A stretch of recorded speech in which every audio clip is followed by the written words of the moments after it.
Sensation, le MAG. Bonjour à tous, bienvenue sur Sensation en association avec TV78. L'année 2024 préoccupe les élus, notamment face à l'inflation et la baisse des dotations de l'État. À 50 ans en Yvelines, les projets se poursuivent, mais le budget du territoire va être surveillé de près par les élus. Je suis aujourd'hui avec Jean-Michel Fourgousse, vous êtes le président de 50 ans en Yvelines, bonjour. Bonjour. Alors depuis 2020, la communauté d'agglomération connaît des difficultés liées à la crise Covid et maintenant à l'inflation. Les maires élus ont notamment montré plusieurs fois leur mécontentement face à la baisse de dotation de l'État. Ce sont, mais comme partout en France, des élus parfois à bout de souffle. Quelles sont les conséquences pour la communauté d'agglomération ? Écoutez, la crise économique, bien sûr qu'elle a une conséquence assez grave, ne serait-ce que l'inflation alimentaire. Vous savez, sur Saint-Quentin, on distribue des millions de repas quasiment à nos enfants ou dans des tas de structures. Vous pouvez savoir ce que c'est que 20% d'inflation alimentaire. Ensuite, l'énergie, sur la mairie d'Elancourt, on s'est pris une note d'électricité multipliée par 10. Grâce aux ingénieurs et responsables politiques écologistes qui ont plombé le nucléaire. C'est-à-dire qu'ils ont fait tomber un tiers du nucléaire. Ça a provoqué une crise, bien sûr, énergétique. Sinon, on n'aurait pas eu de crise énergétique. Et donc là, l'effet était dévastateur. Imaginez ce que c'est qu'un coût d'énergie. Alors pour les entreprises, il y a des entreprises qui ont fait faillite, des petites entreprises qui ont fait faillite avec cette augmentation. Donc ça, c'est grave. Bon, ensuite, vous avez l'État qui, de toute façon, dépense plus qu'il ne gagne et qui continue. C'est la fête. Je ne comprends pas très bien tous ces investissements. Alors que nous, on fait des investissements, je vous dis, productifs de richesse, d'emploi, du secteur économique français, etc. Bon. Donc la chute des dotations, oui, c'est très grave pour les collectivités. Bien sûr, il y a la DGF, on ne va pas rentrer dans les détails. Le fait d'avoir enlevé la taxe d'habitation, mais qu'est-ce qui a pris au président de la République de se faire élire en faisant croire qu'il allait enlever un impôt qui était connu. Enfin, c'est dramatique pour les collectivités. Après, on va augmenter la taxe foncière derrière. Enfin, c'est ça a une été tristesse bien perçu. Pas possible que ça a été bien perçu un par responsable les politique, oui, mais un responsable politique puisse se livrer à une manipulation comme ça, c'est triste. Voilà, c'est ça. Faire croire aux gens, on leur a jamais enlevé un impôt, et derrière, ça oblige les autres à aller taper uniquement sur les propriétaires. Mais cela dit, on va faire avec, comme on dit. Mais la situation économique de notre pays, bien sûr, elle est quand même, elle est très difficile, elle est très inquiétante. Et puis en même temps, on voit qu'ils ne baissent pas leurs dépenses publiques. Nous, on a des dépenses qui sont beaucoup plus vertueuses. Ce que je disais tout à l'heure, que l'État, on le voit s'embourber dans des... Il augmente ses effectifs. Alors, il a encore augmenté ses effectifs de plus de 10 000 dans la loi de finances 2024. Je ne comprends pas pourquoi l'année dernière, il avait fait la même chose, alors que M. Macron avait promis qu'il diminuerait les effectifs. Il faut mettre les moyens sur le secteur marchand. Le secteur marchand, il sait démultiplier la richesse. Vous lui mettez 100 euros, il en fait 1 000 euros, 10 000 euros. Vous donnez ça à l'État, il en fait 100 euros, il en fait 50 euros. Vous voyez, bon. Donc il y a une logique, il faut revenir, faire confiance au secteur marchand, au secteur de l'entreprise, c'est lui qui a la solution pour redresser ce pays. Vous savez, comme on dit, l'État c'est la solution, l'État c'est le problème, l'entreprise c'est la solution. Donc il faut faire confiance beaucoup plus au secteur privé et arrêter de le matraquer d'impôts, parce qu'à chaque fois que le secteur public fait des bêtises, c'est toujours le secteur marchand qui va payer par une augmentation des impôts. C'est mortel, ça, c'est dévastateur. Vous savez, Karl Marx disait, si vous voulez tuer le capitalisme, vous n'avez qu'à augmenter les impôts, encore des impôts, toujours des impôts. Bon, voilà, on a l'impression que l'État est toujours dans cette logique un peu marxiste, et c'est triste que ce pays regorge de talents. Il y a le secteur de 50 ans en entreprise, enfin, c'est très brillant, c'est des secteurs hautement stratégiques, c'est de la haute valeur ajoutée, des compétences de haute valeur ajoutée. C'est vraiment ce qui prépare l'avenir. Alors bien sûr, vous avez le numérique dedans, vous avez, il y a une culture économique très forte à Saint-Quentin. Bon, et c'est ce qui nous permet nous-mêmes d'organiser des événements sportifs comme vous les citiez tout à l'heure. C'est parce qu'on a bien sûr un vivier d'entreprise qui nous permet de financer tout ça. Alors, on va justement parler, parce que malgré cette situation, vous poursuivez justement vos projets sur le territoire, notamment celui de l'implantation d'un commissariat du futur à Elancourt. Quels sont les objectifs de ce commissariat et quand sera-t-il mis en service ? Mais écoutez, d'abord, quand moi je vois un certain nombre de délits qui augmentent massivement.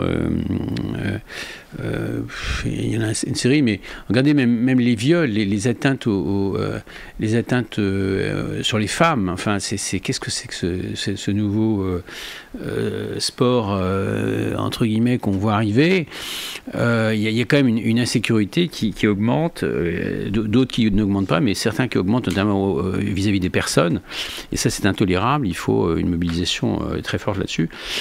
Donc nous, alors on voit bien la révolution des visios, des vidéos.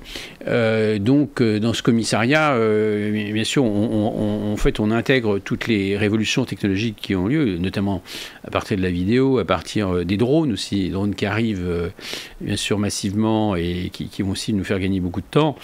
Il y a aussi le fait de mieux protéger nos policiers. Enfin, il y a 11 000 blessés, 11 000 policiers blessés par an. Mais qu'est-ce que c'est que ça? Donc là, on va renforcer grâce à ce commissariat. On va renforcer, bien sûr, la sécurité et la protection de nos policiers, parce que sinon, ils vont démissionner. Enfin, bon, il faut que... également, on va renforcer le lien entre la justice, la police... police municipale, police nationale, police municipale aussi, et puis tous les services d'urgence comme les pompiers, comme les médecins. Il faut et également les liens qu'on a avec les établissements scolaires qui ont souvent beaucoup d'informations, et il faut travailler beaucoup plus tous ensemble, coordonner ces moyens. Et le numérique aujourd'hui permet de faire un bond très important sur en fait la qualité de cette information, mieux la qualifier. Et quand on voit une intervention, qu'elle soit bien précise, qu'elle soit bien préparée, qu'il y ait les services qui sont vraiment ciblés, et non pas que les fois on envoie plusieurs camions de pompiers, plusieurs voitures de police. Bon, il y a des dosages, et ça fera gagner bien sûr en termes d'efficacité. Ensuite, vous avez les victimes. Les victimes, il faut arrêter de les mettre assises pendant 1 heure quasiment à côté de l'agresseur. C'est pas possible. Donc, il faut plusieurs entrées, ce qui est le cas du commissariat du futur. On ne mélange pas les entrées des policiers, des agresseurs et puis des victimes. Donc, beaucoup de choses, et puis un confort qui n'a plus rien à voir. Pour travailler avec du matériel, bien sûr, qui est moderne, neuf, avec des parkings extrêmement sécurisés, avec, souvenez-vous, l'accident qui avait eu lieu à Rambouillet, où une policière avait été tuée simplement en allant changer son disque sur sa voiture. On ne veut plus voir ça, quoi. Bon, donc en fait, beaucoup de bonnes choses. Puis alors, une façon aussi de traiter l'image avec des systèmes intelligents. Une voiture, je sais pas, qui a cassé une banque, ben oui, une fois que vous l'avez sur la vidéo, après vous la suivez sur l'ensemble des vidéos de Saint-Quentin. Bon, donc c'est un autre monde, c'est sûr que... Et puis également le contrôle des voitures volées. Quand vous rentrerez sur Saint-Quentin, ben, vous aurez simplement toutes les voitures volées sont identifiées.